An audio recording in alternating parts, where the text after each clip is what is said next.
Naitwa Flora Mgimba, ni afisa lishe wa halmashauri ya jiji la Dar es Salaam. Leo tumefanya ziara na kamati ya lishe ya halmashauri ya jiji la Dar es Salaam katika machinjio yetu ya Vingunguti pamoja na mabucha ya nyama hapa Vingunguti.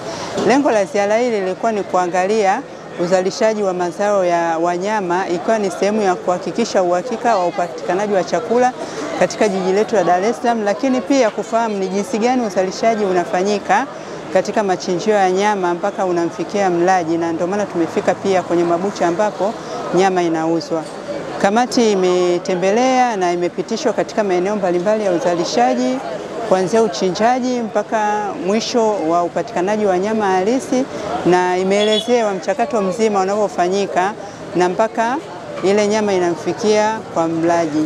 Lakini pia tumefahamishwa na kuelezwa kuwa jinsi gani sheria, kanuni za kuhakikisha nyama inayozalishwa katika machinjio yetu ya Vingunguti zinazingatiwa ili kupatikana kwa nyama iliyo bora lakini ambayo ni salama kwa walaji. Na tumeweza basi kuona wataalamu jinsi wanavyofanya kazi na maandalizi mazima na mchakato mzima vile ambavyo unafanyika. Kwa kifupi, machinjio ya Vingunguti ni machinjio ya kisasa ambayo iko ndani ya halmashauri ya jiji la Dar es Salaam, na ni moja ya machinjio inayotegemewa tu sio ndani ya halmashauri ya jiji la Dar es Salaam, lakini pia hata kwa mkoa wa Dar es Salaam na maeneo mengine ya jirani nje ya Dar es Salaam. Kwa majina naitwa Manumbo Ruaga, ni afisa mifugo halmashauri ya jiji la Dar es Salaam. Leo tumekuja kwenye ziara machinjio ya Vingunguti na kwenye mabucha.